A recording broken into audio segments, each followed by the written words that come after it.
special effects have allowed me to bring action-packed moments to life.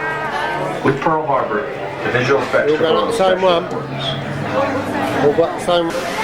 Hi everyone! Please move down and fill in all the available space so that everyone does have a good view. Now those of you who will be stopping and standing right here in the very front row, I'm going to ask you to take a big step back away from the railing. This is going to keep you from getting too wet during the show and also give you a better view of those overhead monitors. Now, if you wish to switch rows, please do not call or open the door. Christina, I'm your director today, and down at the end of the dock is my assistant director, Jim, and our 4 great volunteers. We'd like to welcome you to Disney MGM Studios Backlot Tour. We're going to begin your tour right here at our special effects water tank. Now, water tanks like this continue to play a major role in action films. Here, the explosive, out-of-control mayhem that you see in movies like Crimson Tide, The Rock, and Pearl Harbor can be created with large-scale physical and mechanical effects. The action is then filmed as a carefully planned sequence of events. Now, visuals, and eventually a pattern of the sound effects. The last and probably the most important physical effect in a scene like this is fire, which must be ignited at a precise moment. Because it takes a lot of time and work to reset those charges of an explosion. Of course, the #1 consideration in the timing of all these effects is the safety of our actors on the set. That is where you come in. Hi, what's your name? All right. Remember, Andrew, you just lost your engines. And action! All right, Drew, turn to the right and check out that engine. Okay, now give me a really scared look. Get on the phone and talk to the captain.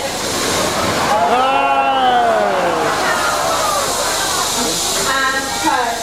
Great job. All right, remember, you're on a surveillance mission. And action! Captain, use those binoculars. Look up. Point to the sky. You notice there's an enemy fighter at 10 o'clock. Fight that plane, Captain. All right, that crew, you're shot. You're stopped. That crew, you're in trouble. But he's holding around going up the run. Spin the wheel, Captain, and get that PC up out of there.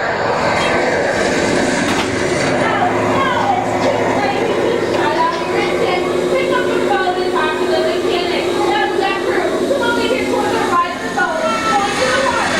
Enemy coming up. Okay. You think it's over and you begin to relax. But then you notice that more planes are approaching just what? We are dropping bombs. That's 12 o'clock. Off your way, everyone. Hit the dock.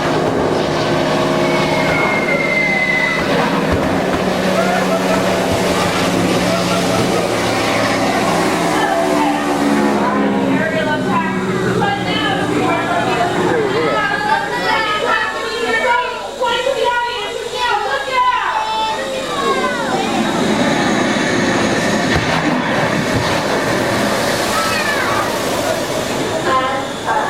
Great job! Let's see what these like when we had computer-generated images of your pre-recorded lines of dialogue and a rousing musical score.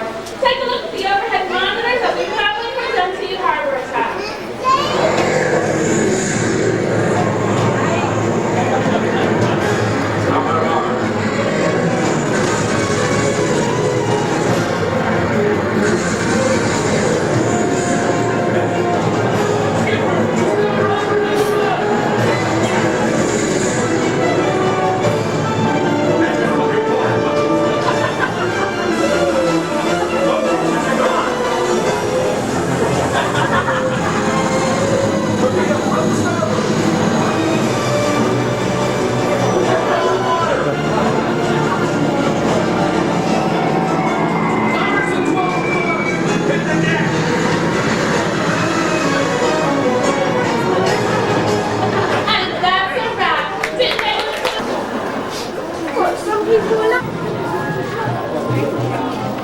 This is all the props and all this. Look at that, we've already done some of the thing.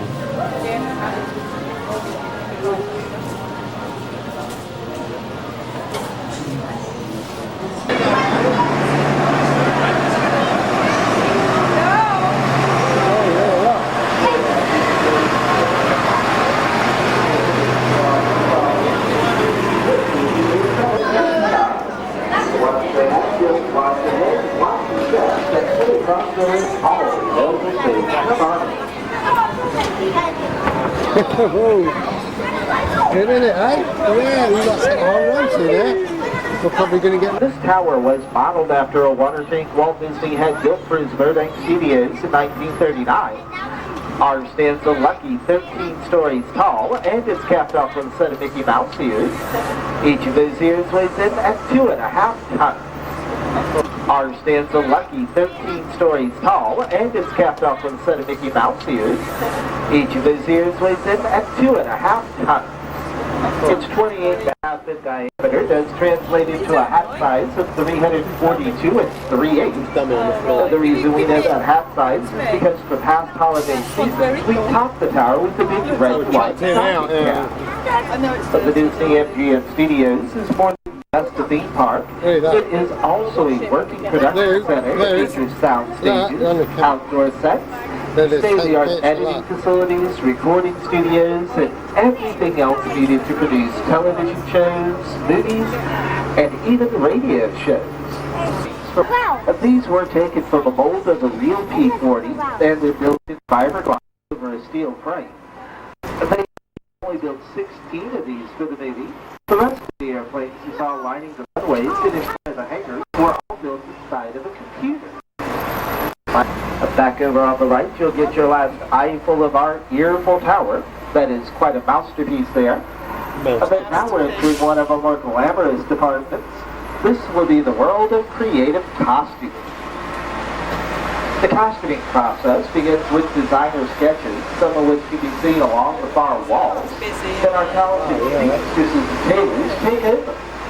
Be on the lookout for the display cases where you'll see original outfits of such films as Sweet Home Alabama, The Rookie, Signs, Tuck Everlasting, and The Royal Tenenbaums. With more than 250 artists and technicians using over 1.5 million yards of fabric a year to create more than 25,000 costumes. We have the world's largest working wardrobe here at Walt Disney World, with over 3 million garments in our closets. The next 4 rooms on the left are prop storage and workshops for the various production companies that come to our studios. And over on the right, you'll see one of our blacklight painted studios. This is where they do all the blacklight backgrounds for such attractions as Star Tours and the Rock and Roller Coaster. Back over on the left is our main Scenic shop, where carpenters build and maintain the sets that are used on sound stages as well as out on location. They have built sets for everything from Terry, Hulk Hogan's Thunder in Paradise, to Pat Sajak and Dana White's Wheel of Fortune. But you know, one of the great things about the movies is that they can take us to so many different places, from the house next door to a dangerous canyon, or even to the bottom of the ocean. And we are heading into our backlot where we can take you to all of those places. For example, if we wanted to head to the bottom of the ocean, we'd actually head for the large green canopy on the left. That is the home of the underwater special effects tank. On top it looks a lot like a swimming pool, but the bottom of the tank has been dressed up to look like the ocean floor. Where are we going? I see we are also entering Residential Street, and you will notice something odd about the houses here, especially if you look through the first house on the right. You look through the side wall and you'll see all the way to the backyard. These houses are just facades or false fronts, and there are no interiors or backs to any of the homes on Residential Street. It does bring a whole new meaning to the words open house. The second house on the right, number 242, that was Burns' house from the movie Ernest Saves Christmas, starring Jim Varney. And that was the first film ever shot at the Disney MGM Studios back in 1988. But because different strips do call for different neighborhoods, all 8 houses here represent different styles of American architecture. They all have been used in various television shows, commercials, and even movies. But perhaps the blue house, also on the left, was Alice's house from the Disney Channel's Adventures in Wonderland. And across the street, you'll see the television neighbors to the Golden Girls. This was the home of those wacky westerns from the television series Empty Nest. That starred Richard Mulligan, Dinah Manoff, David Leisure, Park Overall, and Bear, who played Dreyfus the dog. Now, one of the most popular things in the movies these days are the action scenes with lots of chases, crashes, and explosions. But you might wonder what happens to all the cars, boats, buses, planes, and trains after they've been chased around, shot at, blown up. Well, they usually end up right here in a boneyard. All large studios have boneyards where they store oversized props until they're needed for a new production. Right on the corner is the red silver spaceship played by Christopher Lloyd for the movie My Favorite Martian. And you Star Wars fans will recognize the sound skip from Return of the Jedi and the snow speeder from The Empire Strikes Back. Director Steven Spielberg used the tank and some of the military-looking vehicles for his film Indiana Jones and the Last Crusade. And notice that the treads on the tank are made out of rubber. And that saved a lot of wear and tear on the actors who had to be repeatedly thrown on top of them. The two mining cars are from Indiana Jones and the Temple of Doom. And speaking of Doom, we have Judge Doom's infamous dipmobile from Who Framed Roger Rabbit. We've also got an orange trolley car, 3 blue Plymouths from Who Framed Roger Rabbit. So if you look closely at the trolley, you'll see it's actually a modified bus. And behind the fiberglass trolley wheels are in fact rubber bus tires. Now the yellow helicopter was flown by Bill Nye, the science guy, for Ellen's Energy Adventure, which is currently showing at Epcot's Universe of Energy. And we've got a couple of vintage airplanes from The Rocketeer, starring Bill Campbell and Jennifer Connelly. The long black speedboats from a short-lived television series called The 100 Lives of Blackjack Savage. We've also got 2 large spaceships from the movie Starship Troopers and the big silver space pod, and that's Max from the movie Flight of the Navigator. Flight of the Navigator. Now just ahead of us is that large standing that I was talking about before, the one where they're doing the special effects testing. And from the direction we're taking, I see we have gotten permission to go inside. While we're in this area, we will be passing over a very bumpy wooden bridge. So again, for your own safety, do remain completely seated and keep a firm grip on these articles like hats, cameras, and small children. Now, this canyon was modeled after an actual canyon in California. It took about 6 months to build. And that may seem like a long time to spend on one set, but considering how long it takes Mother Nature to build a real thing, I think we did a fairly good job. The large tanker truck is a good example of a large-scale prop, like we saw in the boneyard. Then it wasn't easy getting the truck in here. We couldn't drive it across the ravine, so it had to be hoisted into the canyon walls and lowered into place using a large crane. You will notice that our canyon is quite wet. Well, one of the effects they've been working on is the rain sequence. You can't sit around and wait for Mother Nature to provide you with the weather. When the director yells action, the rain has got to fall right on cue. So to do this, we place water spouts outside the camera range, and fountains on the ends of the spouts so water out in a circular pattern, giving this rain a more natural look. You will notice it's only raining on the front half of the canyon. Well, that's because the camera can only see in 2 dimensions, so it can't really tell that it's not raining throughout the entire set. There's also a large platform overhead where they set up the cameras so they can shoot down the canyon and get a lot of different looks. We're waiting at stage 1. Guys, we've got a shuttle full of people down here. Wait, I don't think you can hear me. Everyone, hold on tight. It looks like we get the extras to this shot.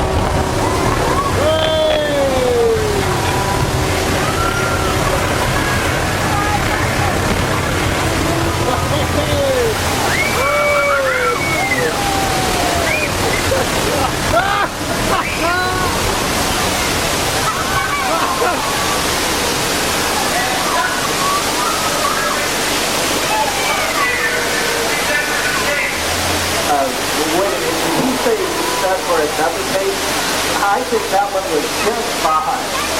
Well, now you know why we call it the What do you think?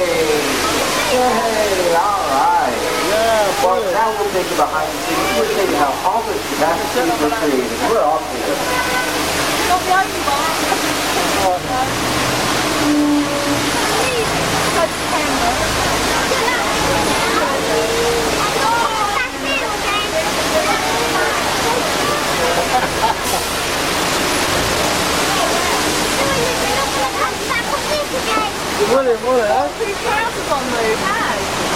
Well, now, as you see, the canyon itself is a steel structure covered with wire mesh. The wire mesh is covered with colored concrete and made hard to look like natural rock formation. The small yellow pipes running throughout the area carries the propane gas for the fire's explosions, while the larger gray pipes are carrying the water for the flash flood. Well, the flood was created when we opened the gates to 3 large tanks on top of the canyon, sending over 17,000 gallons of water crashing towards our shovel. That's nice to do the same. Some of the water was blown into the canyon with air cannons. So powerful as we dumped the basketball inside one, we could shoot that ball over the top of the Empire State. The earthquake was created the high-dwelling shaker tables underneath the bridge. And Catastrophe Canyon was created with the help of a Hollywood special effects team. So what seemed like an out-of-control disaster was actually a safe computerized sequence of events. The whole thing can be reset and recycled in 3.5 minutes. On a busy day, that's just enough time to bring in the next shuttle load of victims.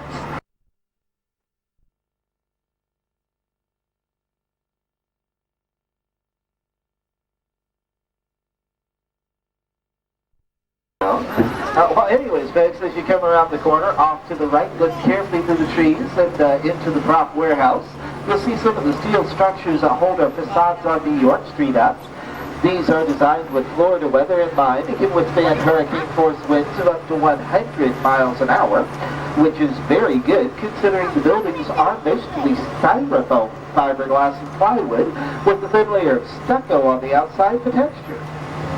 As we pass Washington Square, look down through the archway, you'll see the New York City skyline right here in Orlando. That's an old movie-making trick called forced perspective. The skyscraper's just painted flat at the end of the street. While the real Empire State Building stands over 100 stories tall, ours stands just over 4. Well, some say 5, but that's another story. Just the one show, that's going to be at 7:30, and it is perhaps the most popular nighttime show we have at all 4 of our parks. We do get guests from all parks coming over to see that one. So if you are planning on seeing Fantasmic this evening, we do suggest showing up about 45 minutes prior to showtime, maybe even as much as an hour. That, folks, is so that you'll be able to get seated. You can show up a little bit later than that, but you'll most likely end up in standing room only, which is not a good place to see that show from. Or you won't be able to see it at all. Once they do reach capacity, they start turning people away. Well, Alien. We go up the street from our house. That's good.